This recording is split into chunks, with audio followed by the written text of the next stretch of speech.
Well, cool. All right. So there when I went to see the mandolin, and then a week later or some days later, I called him on the phone. I said I decided I'd like to buy that if you're still willing to sell it. And I heard him turn on to Jeannie, and he says, "Jeannie, do you want me to sell the F5?" I heard her talk back to him, said, "Yeah, well, Harry, if you want to." So he did sell it to me. Jeannie. But anyhow. Yeah, so when you got it, it had some issues, though, huh? It was. Well, it was pretty much like this, although it had the original pick guard. Well, I think it was original.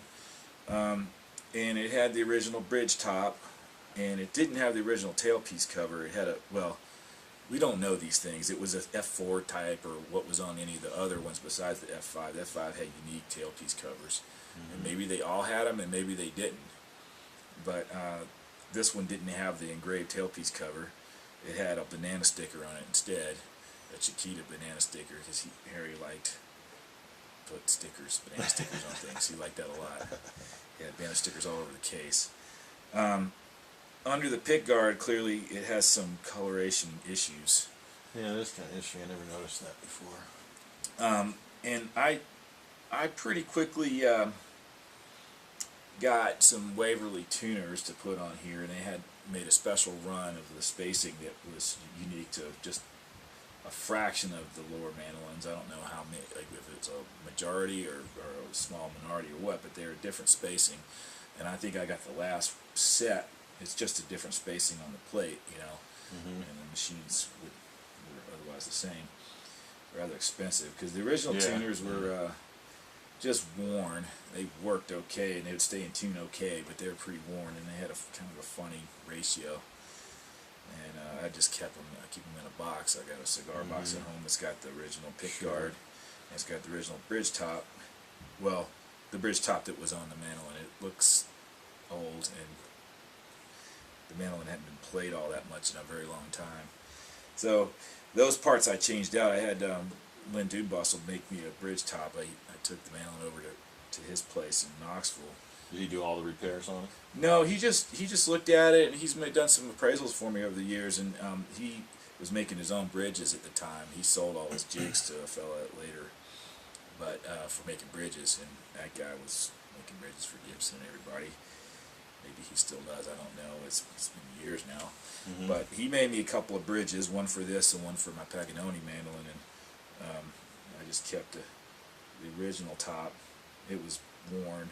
I mean, the gaps were fine, but the slots were kind of funny. Would buzz out, you know. So I think that, you know, the box was fine. It has lots of repairs. It has crack. Is that all? Wasn't like the back seam kind of separated too? Well, when I got it, it was separated a little bit, like just about 3/4 of an inch. And I tried to humidify it when I brought it to Colorado. I learned a lot about humidifying instruments since then. But it split open probably halfway. I was at a rehearsal and I heard this loud pop, and it split open quite a bit. It just kept going. A couple of kind of cracking sounds, and I look and see what's going on. And I took it only a few months later to Charlie Darrington in Nashville. Was he in Nashville? Yeah, he was working for Gibson at that time, and he kept it for a few months, and he put that seam back together, put a cleat inside there. It's a diamond cleat. You can see it. It's the newest looking thing on here. And you know, that's fine. He took a few months. He barely charged me anything for the work. He was super nice. Yeah, I thought it had maybe more going on or whatever than that, but that's all the so all the cracks that were there were already addressed by the time you got it. Yeah, you know, he looked it all over, and he said it was in good shape structurally. The repairs were that you could put your finger in here and feel all kinds of little cleats, and he said they were weird.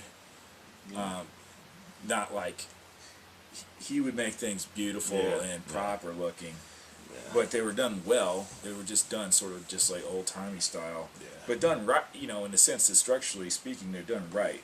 And so he said that there was nothing. I felt comfortable about that because he was the most expert mandolin repairman in the country at the time, I'm sure.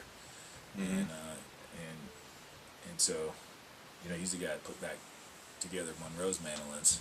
I'm gonna cycle this again here. Yeah, we're about